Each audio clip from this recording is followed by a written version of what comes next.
Look at all the wonderful people we've got tonight and those 3D printers. Wow. All right. A lot of good stuff to talk about tonight. We're just getting ready to start. Look at that. How about that? Let's have some fun tonight, like we always like to do. All right, guys, you ready to do number 174? Yeah. You wanna fix? Can we see them? The girls on Skype.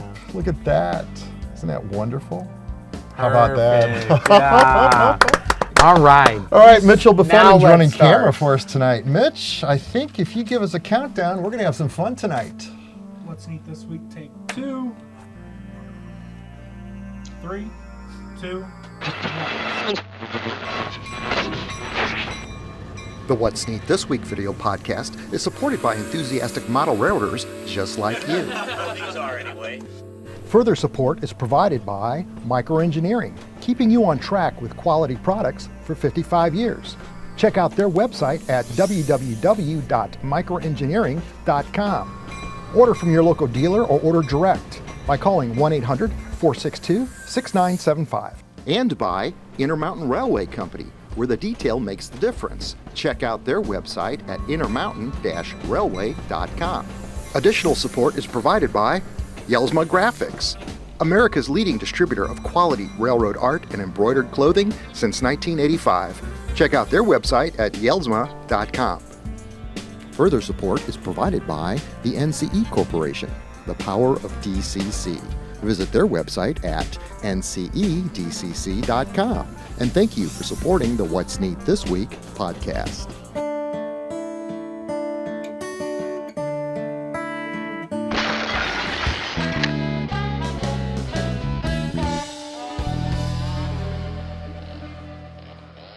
This is the What's Neat This Week, show number 174 for October 23rd, 2021. I'm your host, Ken Patterson, the host of the What's Neat show over at Modular Railroad Hobbyist Magazine. And what a great show it is running for October right now. That is the RPM meet that we just had in St. Louis this past July at the end of the month. And what a great show it was. A lot of great people, wonderful models, and a record attendance of over 715 people, plus the vendors. There was over 1,000 people in that room, and it was like the best. It was. Oh my God, Joshua opened up the show along with our favorite Daniel Coombs. And if you guys are watching that show right now at Modular Railroad Hobbyist Magazine's YouTube site, check it out if you haven't seen it. It's a really good one with a lot of great interviews and a lot of great models. So tonight we've got a wonderful crowd with us this evening. Starting on the end over here, I've got Mike Budde. Hey, Mike. Hi, everybody. Mike's got a lot of magnificent boxcars that we're going to talk about tonight from Tangent, and these are brand new run. We love David Leibach out there. On the other side of me, I've got Sugar Fire Joshua Barton. What's up, everybody? Hi, Joshua. And on the very end, I've got my favorite Austin Allard. Nice to be here. Fantastic. Now look at this on Skype. I've got the wonderful Jenifer Kirk all the way from the UK, where it's about 2:30 in the morning. Hey, Jenny. Yay. Hi there. Awesome to have you tonight. And on the other side of Jenny, we've got Angela Sutton. Angela Sutton, say hi to everybody on the What's Neat show. This is Angela's first time to be on the show, and she's an absolutely magnificent N-scale modeler, hand laser on track, code 55 rail, and we can't wait to hear her story. Wow. There's a lot of wonderful girls that are in this industry, a lot of great modelers, and it's fun to expose two of the very best that we've got tonight. Great. Now, I'll tell you what, it's fall. They're starting to harvest all the corn and all the things out there in the backyard. I've been paying attention to that, and I've shot a little B-roll of it just to share the beautiful colors and the leaves falling off of those trees out there. Also, the photographic platforms that you all watched me rebuild, I use those to shoot all the outdoor photography in the backyard so that I can create and layer scenery to make those amazing photographs that I love to produce for all the model manufacturers. But these carts are starting to rot. I can't believe it because I just refinished them less than 12 months ago, and they're starting to get a little bit rotten. I will say that the one cart that I did rebuild recently, and we had another viewer of the show share off one of their carts that they built just like it. This one's made out of that wood, that pressure-treated lumber, and also that artificial wood on top, and that one's holding up very, very well, other than the fact it's a little too heavy. So I'm going to be rebuilding some new carts out there, which will be kind of fun to share with you guys. I want to give a shout out to our friend, one of our family members of the show, Bradley. Bradley is presently undergoing some health issues, and we just wanted to give you a shout out because we are all your family, and thank you very much for purchasing that What's Neat jacket. Denny gave me a shout today and said that it's on its way to you. So Bradley, shout out to you, and thank you for being a fan of the show. Also, I want to talk about some amazing models tonight, but first I think I'm going to go over to Mike and let him talk about these boxcars. Well, yeah, these are a new run of tangent cars. They've come out with some new road names. One of my favorites is this patched Pennsylvania car, patched for Conrail, because that's my favorite era. I love that car, Mike. Late 70s, when they were taking paint rollers and painting out logos just to get them back on the road. And of course, the Penn Central car, that's always a favorite of mine. I got 2 of these. I ended up getting 2 of the same number. So. But I got a couple other road names, and then Missouri Pacific as well. So one other thing I brought this week is from a company called Mini Prints up in Toronto. This is a 1/87th scale Lionel Strang. Lionel Strang. No kidding. There's a model of Lionel now? There Yes. is. An HO, and S scale, Yeah, an yeah. O scale, and an N scale. Yes. So, and if you order one of these, all the profit all the money he makes actually goes to Lionel's Foundation for Princess Margaret Nice. Cancer Center. So I got one of those earlier this week, and I primed it, and I'll have fun painting that. Maybe I can get William Brillinger to make me some Modeler's Life logo for that T-shirt, There you because go. that's what he's always wearing. You know, when I saw these, I kind of wanted one, but then I thought, well, look at all the shenanigans that Lionel gets in real life. I don't know if I want him on my layout. Yeah. I think I'm going to try and put him in every picture I take of my layout from now on. That's awesome. I want to give a shout out to Lionel Strang. Thank you so much for what you do to Yes. help promote the hobby. That podcast that you've got, A Modeler's Life, has had so many great interviews. And the Wednesday night, the folks that are belong to the Patreon account that he's got, that's the Wednesday night chat. And that is in fact how I had the opportunity to meet Angela Sutton. And it was really great meeting you, and it's so wonderful to have you on the show tonight because I can't wait for you to expose a lot of your work. Also on the table tonight, we've got a lot of amazing locomotives. These are the brand new ET44 Tier 4 locomotives from Intermountain Railway Company out in Longmont, Colorado. And I photographed all of these outside. I'm going to start with the one that I want to really show off. My favorite paint scheme is the BNSF number 3750. This thing's a real brute with the slanted radiators. It just looks fantastic. And look at those array of antennas on the roof of this locomotive. What a neat model. I also have N and S. NS. Man. Number 3613. I know, you'd think I was blonde. Number 3613. This model really deserves a great weathering job because A, it looks good in sunlight, but just think how much better it would look with that dust. The black and the dust looks so fantastic on a model like this. CSX number 3456. It's got that wonderful logo on it. And again, you can see the PT antennas on the top of this thing. What an amazing looking locomotive this is. The other one I've got is Canadian National. This has got the reporting marks on it for their website, which is really cool, www.cn.ca. This is number 3118. Absolutely fantastic with that orange and white and black paint scheme on it. And the last one I've got is our favorite with the flag on it, that wonderful American flag, number 2670 in Union Pacific colors. What an amazing model. You guys can check all of these out at the Intermountain website at intermountainrailways.com. And I will tell you, I have programmed all of these. They come with ESU Loc Sound decoders in them, and they run really fantastic once I got them speed matched with all of my Athearn locomotives. Great consist, beautiful models. Thank you very much, Intermountain, for helping us promote the best hobby in the world. So let's go out to Jenifer Kirk out there in the UK. Jenny, tell us, how's it been? What's going on? I'm doing pretty well, thank you. We've started to see a lot of the shows start up over here. I know you've had the RPM meet. We've just had our first big show, which went down really, really well, the Great Electric Train Show. And things do really feel like they're getting back to normal, which is great. We've also had another TV series come on, dealing with the hobby. This is one that I filmed for back in January, so it's finally going out, and it's really great to see the hobby shown in such a positive light, and it's something that we've been very lucky with over here in the UK. We've had a number of shows over the years, and they've really done a lot to boost the hobby and just get younger people interested into it, and also families as well. We see a lot of families get involved as a group rather than just having dad disappear up into the attic. We've got the kids, we've got the mum as well, really just like getting into the hobby and everybody getting involved with the creativity. And the positive coverage on TV has really gone a long way to help that.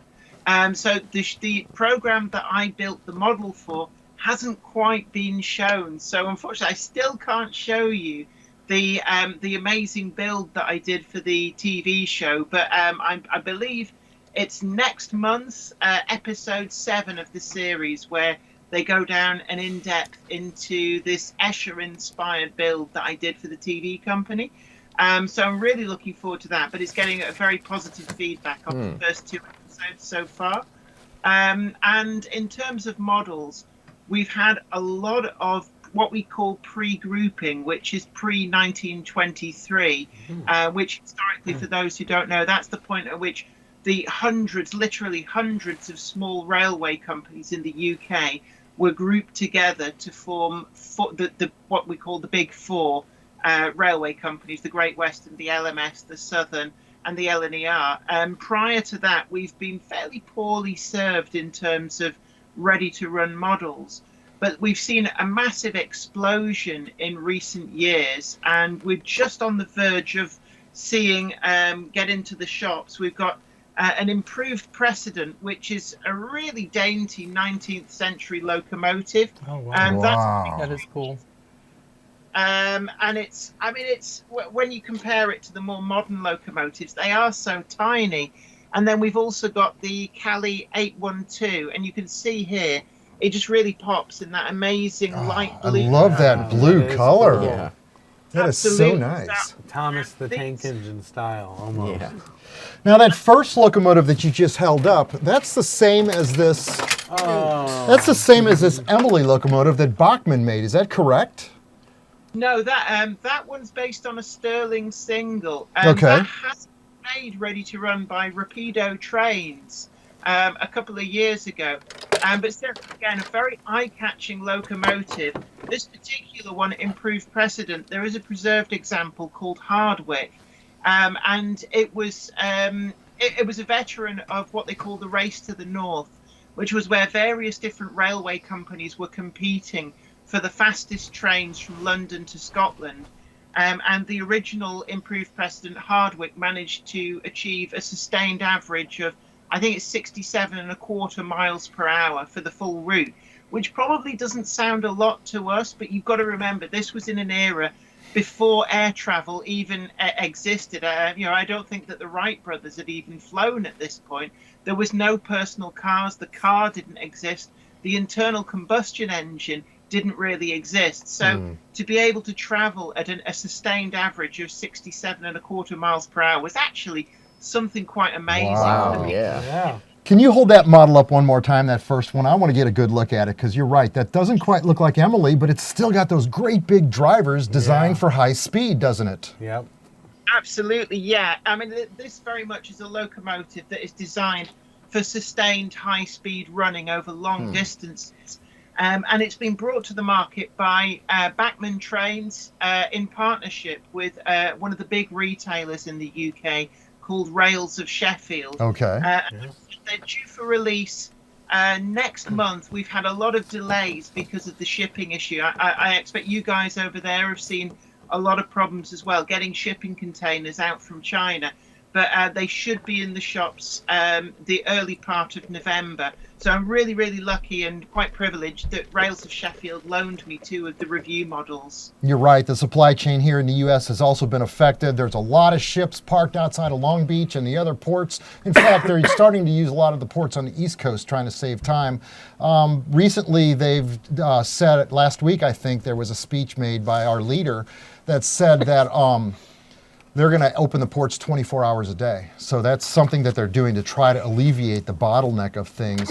Now, bring into that the fact that containers have gone up a great deal in price delivered to your dock.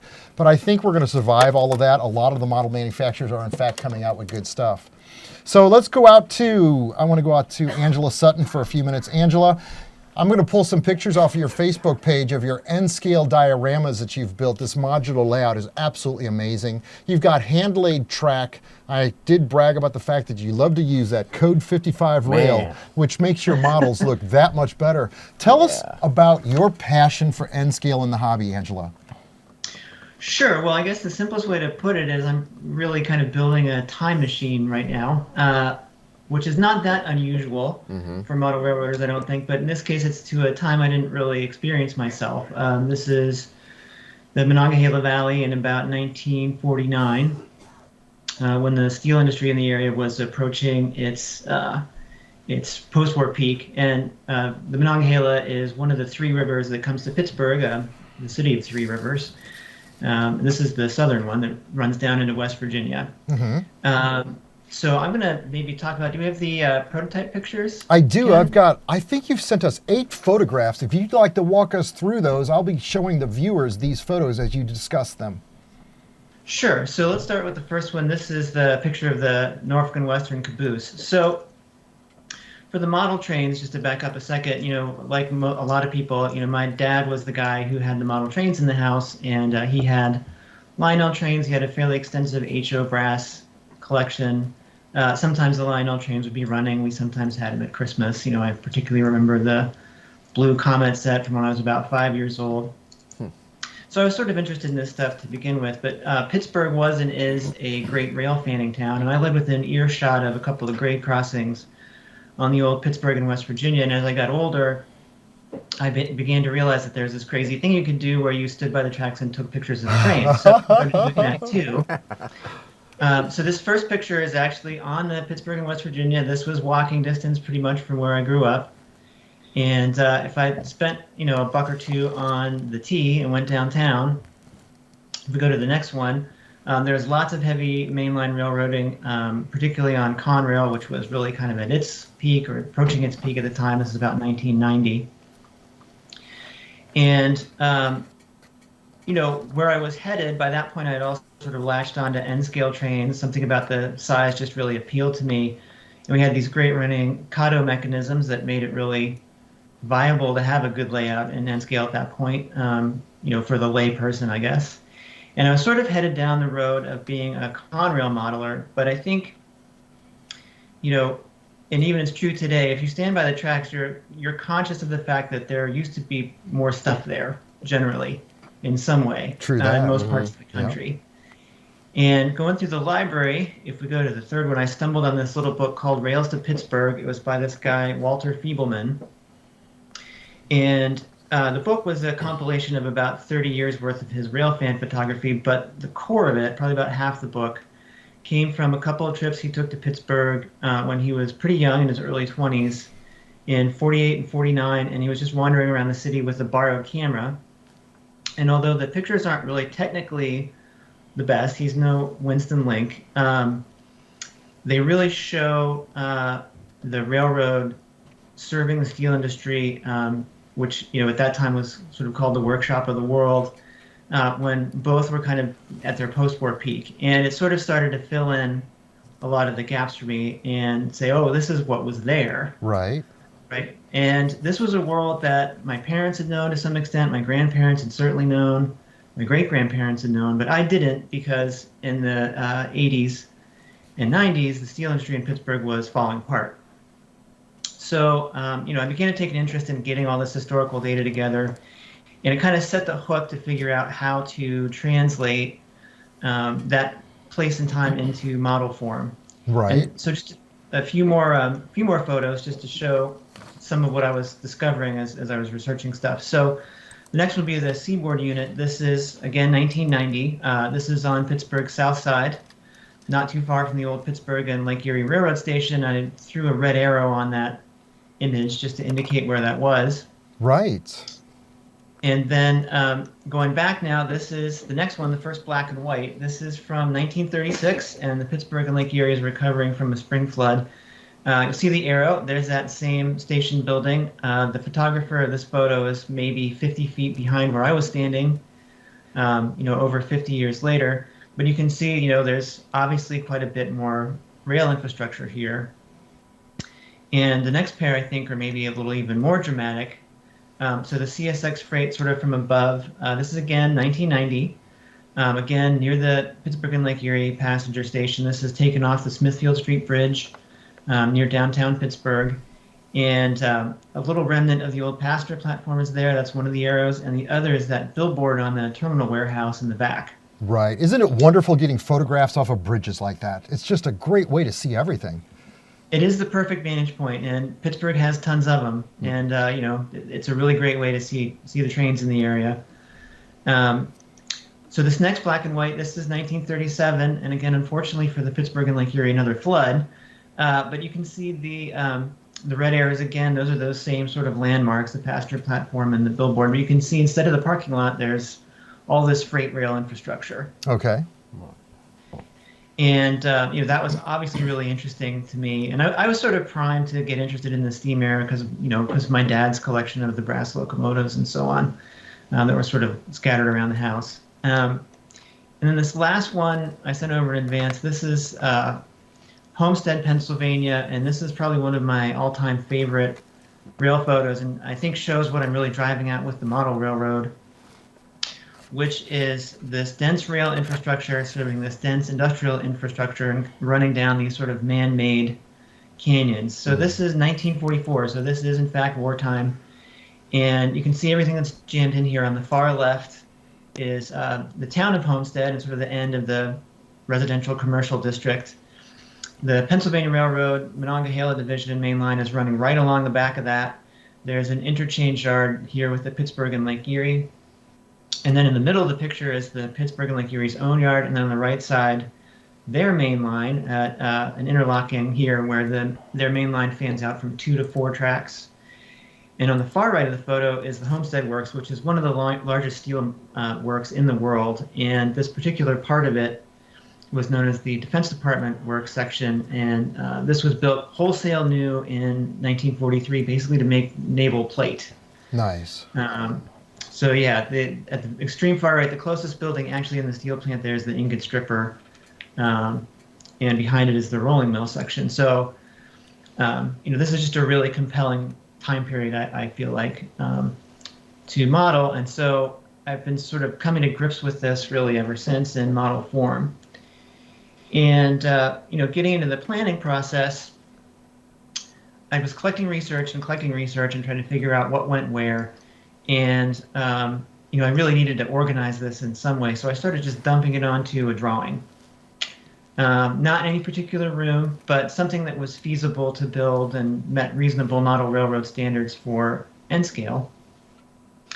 And after that started to take shape for a while, I started to maybe rectangularize it and regularize it and kind of make sure it would actually maybe one day fit in a room. And finally, the next step was just to say, why not build something? So I'd gotten to a point where, I had just enough room and time and funds to start thinking about building a modular railroad. So that's the genesis of what I have now, which I've been tinkering with for the past few years. Absolutely. Now, N scale, you've got a lot of real estate, you've got a lot of space to work with, but the fact is, just the fact that I really was impressed that you do, in fact, lay your track. Hand-laid track. It looks like you use circuit boards to help hold it together and then wooden ties in between. Am I getting that right? Yeah, so that's the PC board tie method. It's been around for a while. For N scale, generally, you're not spiking the track down. The spikes would be too huge to be able to use regular spiking tools. So instead, don't bother with that. You just solder it down to the PC board ties, and then those are glued down to the roadbed, and it holds together really nicely. And I think people have been doing that in some form or another since the 70s. Okay. If I'm remembering correctly. But those were sort of the pioneers. And of course, now we have fast tracks up in Canada that's really making this easy for people. Yes. They do yes. Pre-cut PC board ties at a number of scales. They have the fixtures for the turnouts and lots of useful tools. And there is some upfront cost, I won't lie about that, but it is pretty easy to offset because you're building your turnout for about $1 or $2 a pop. Yes. Instead of 15. So if you're going to build at least 10 turnouts, you've probably amortized your cost. I have had a lot of fun personally myself handling track. I find it's very soothing, very methodical. In that on the Midwest Valley Modelers layout, Mike, as you'll remember, we hand laid our switch yard, and I used a roll of masking tape in order to simply get the pattern of everything. Then we glued down the ties, but it was the masking tape itself that dictated where the track would go. And the beauty of that, unlike using sectional switches, was that the track had a flow pattern to it. Right. It really smoothly flowed in and out, and it was noticeable as trains ran through it. And I just showed you a lot of great pictures from way back when we did that project. It was kind of cool. Now, Jenifer, you've got a show I want to bring you on. You've got something called the Monday Morning Club. Tell us about that. Yeah, it's a regular weekly live stream that we do. It's actually 7 p.m. UK time. And it's just a great way of modelers from around the world to get together online, be amongst like-minded people, and just have a chat. And we have the live chat running so people can interact with each other, they can interact with me. And it's something that we've been running now for, it's probably about 2 years. And it's just grown and grown in popularity. It has. I think especially through lockdown as well, when clubs were shut, when shows weren't running, there was a lot of people who maybe couldn't get out to meet people that they knew in the hobby. It was a great way to keep in touch and just keep going through this lockdown period. And another thing I love about your show, Jenny, is you've always got trains running on that wonderful layout that we see behind you there. It's so entertaining. Yeah, and it's one of the early things that I decided to do is that, I figured there was only so much that people could stand just me talking. So by having the trains running, it was this different angle.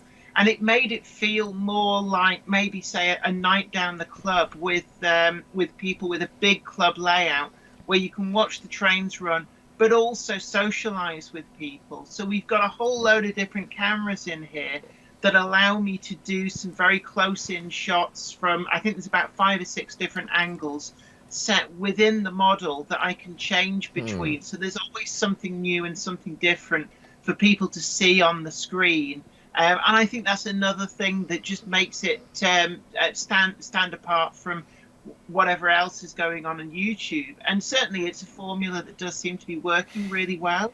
Absolutely. The wonderful mother of my children, Michelle, used to always love to watch that show on Mondays. She'd be sitting in front of the fireplace this past winter, in fact, and I sat up there and watched with her. And folks are able to contribute to your show through that medium that you do on YouTube, aren't they?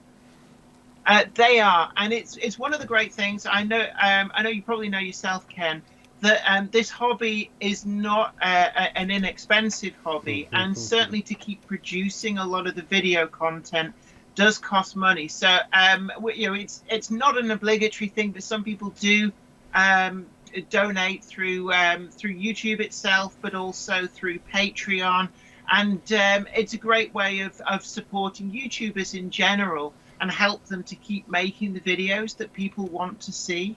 Absolutely, and you were the one that told me to get this stream deck so that when we do some live shows, we're able to switch cameras. So we'll have Daniel out there hitting the little buttons on this. And right now we've got 5 cameras hanging on the ceiling around here. We're at some point, I'm entertaining thoughts right now of starting a Wednesday show.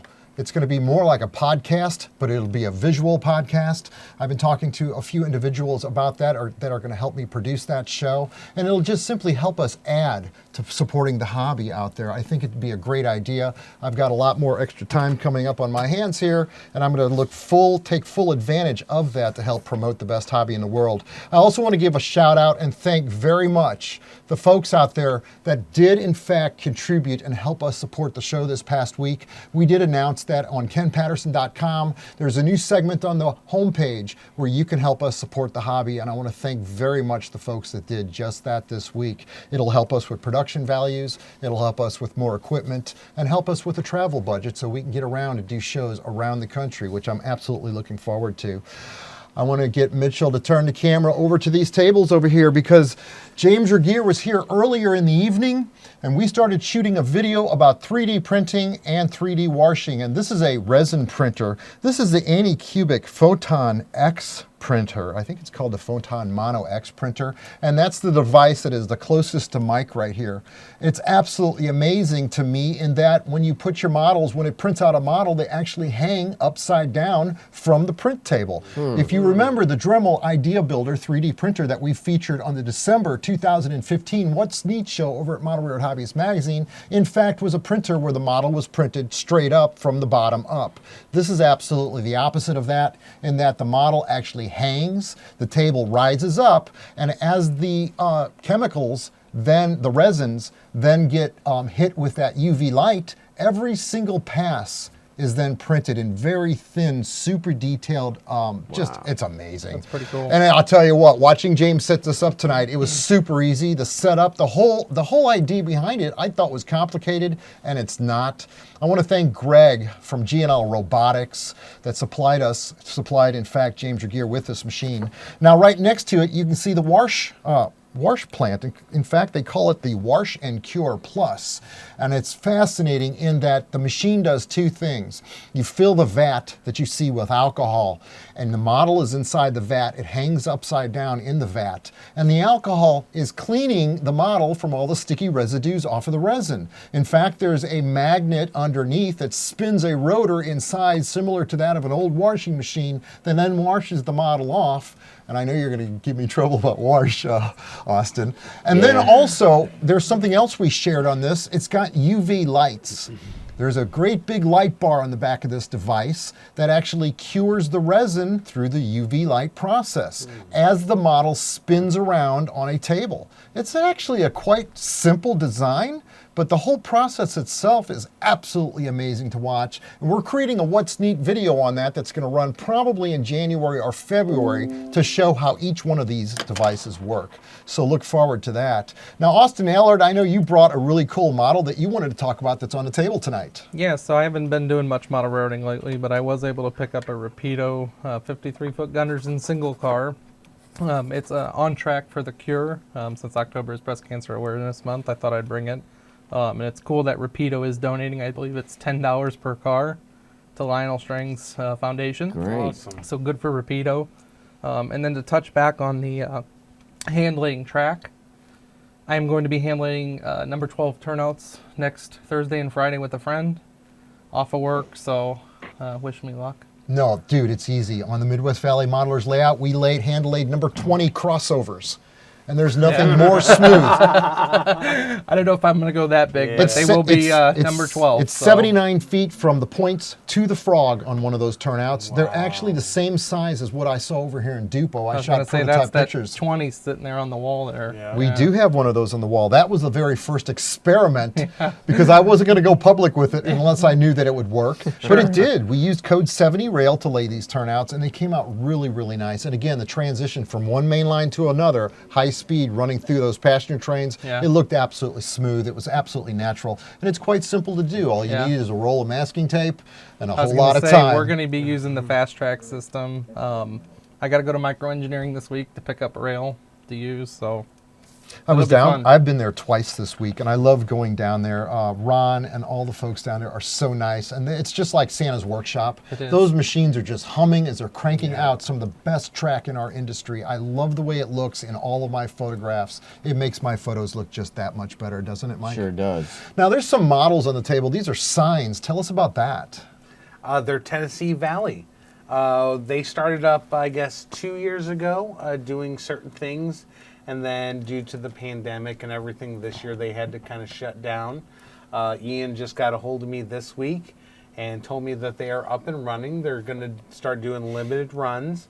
Right now, they're just doing the stop signs and then city signs. Okay. So I brought some of those in. The stop signs are amazing looking.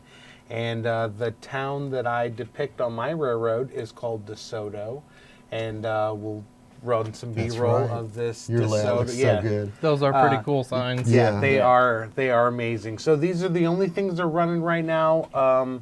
But I would check back with them soon. I think they're going to get up and running, and once they get going, it's going to be gangbusters. That's So, awesome. Mike, when you were talking about the box cars, I Yeah, don't for- recall. Did you talk about this Santa Fe right here? No, I didn't. I forgot. That's one of the iconic cars that it's everybody's favorite from It is. like mid '60s, about 1965 maybe. But even after, and when they first came out with their high cubes, that was they had the big sign on the side, auto parts, and I always thought that was really cool. But they took that off after a while. I guess they decided it wasn't too good of an idea to advertise what they were carrying.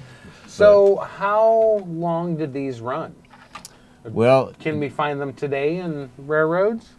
there might be a few of them left, with the reporting marks painted out for an independent owner or something. But I think most of these high cubes are reaching their 50-year lifespan.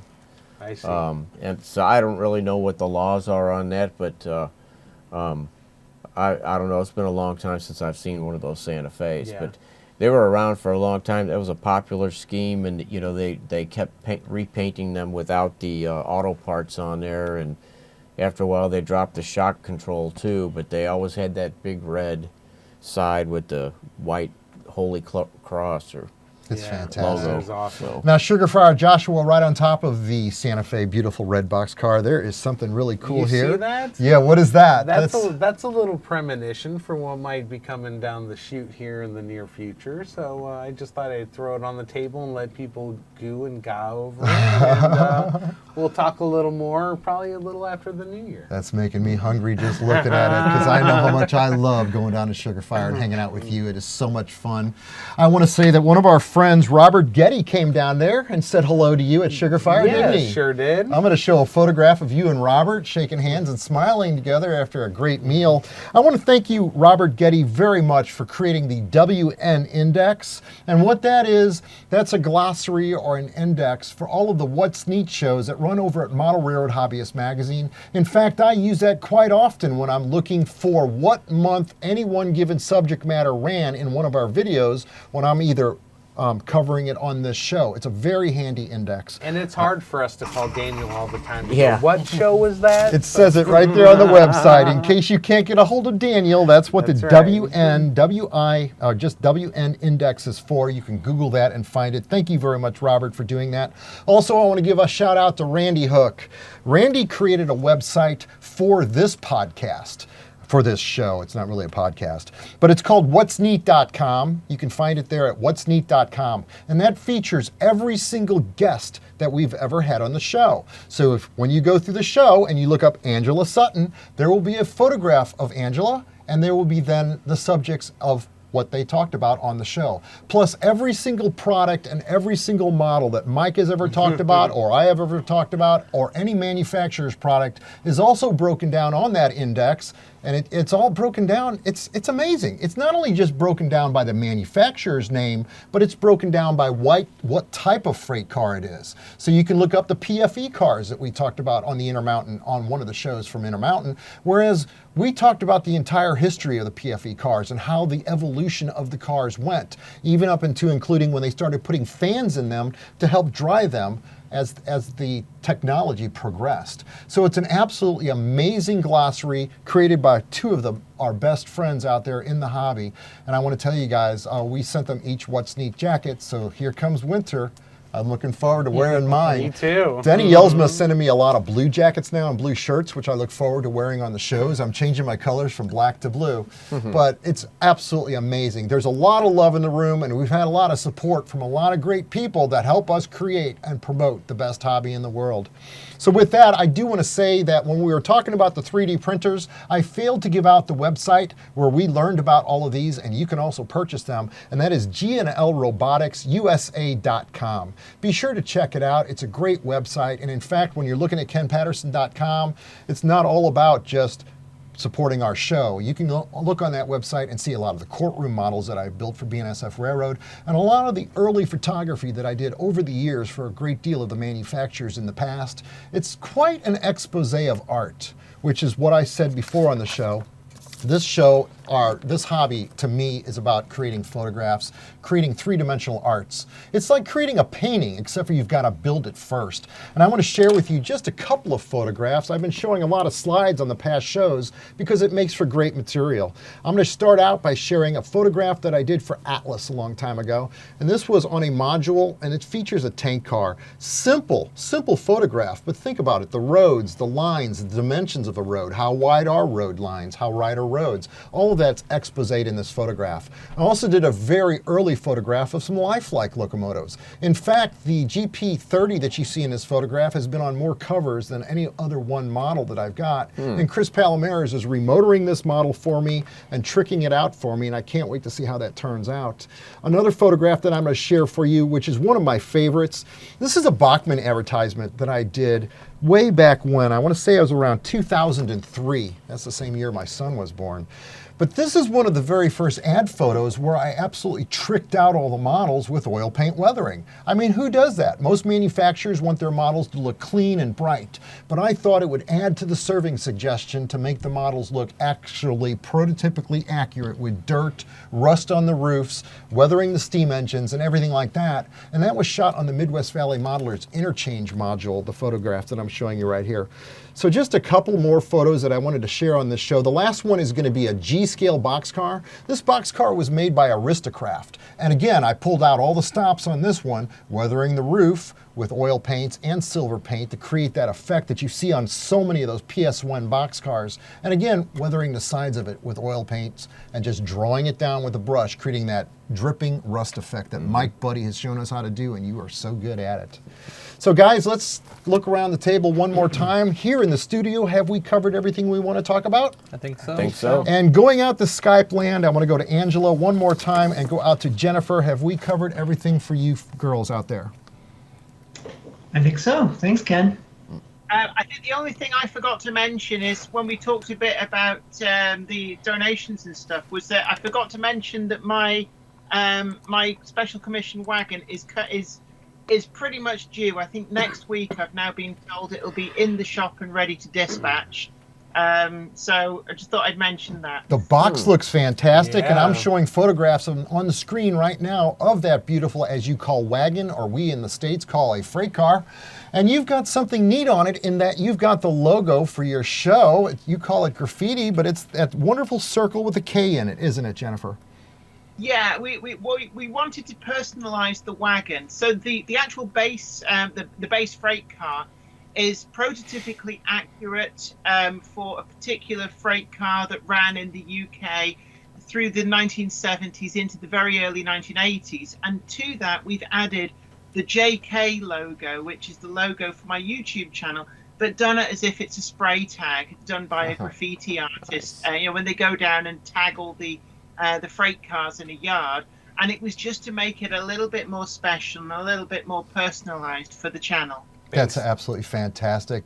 Girls, thank you so much for being on the show. I'd like to personally invite both of you to St. Louis. We're still going to work with American Limited Models to see if we can get Jenifer here in town, maybe for the NMRA National coming up this summer, because we know at that point there won't be any lockdown out there. And again, I'm going to have a lot of open space in this house at that point where you girls can both stay here on the property. We'll roll out the red carpet for you, and we'll cover all of your lodging and your food and everything else. So it's going to be a lot of fun coming up. I also want to say that next week on the show, we're going to do something kind of interesting that we've never done before. As you recall, on one of the shows that Dave Davis was on, he said, I just want to see a show where I can tour a hobby shop and I can see everything that's in stock at the store. So we've got a special arrangement coming up next week with Spring Creek out in Deshler, Nebraska, Nice. where they are going to expose in their, on the video next week, which will be show number 74.5. We're going to have a tour of their store, and they're going to share with us a lot of the various products, a lot of the hard-to-find products. In fact, on an upcoming show, we're going to be sharing those grain elevators that James Regier referred to last week on the show.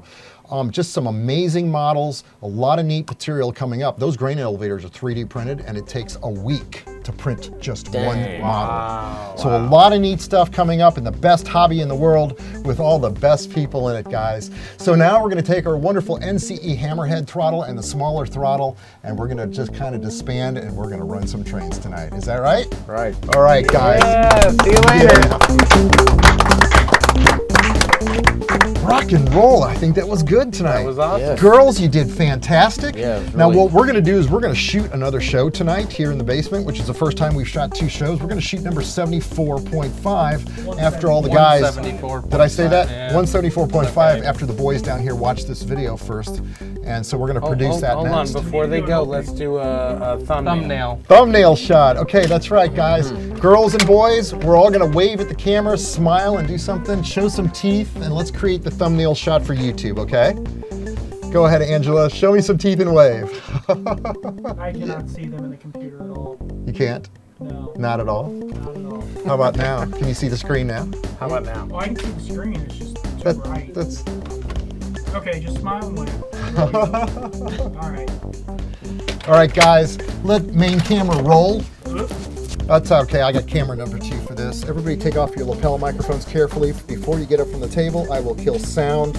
Girls, you're more than welcome to socialize down here for a few minutes while we get prepped to do that second show tonight. No worries. All right. What was that? Did we do good? It was very good. Yeah. I meant to ask you, did you get...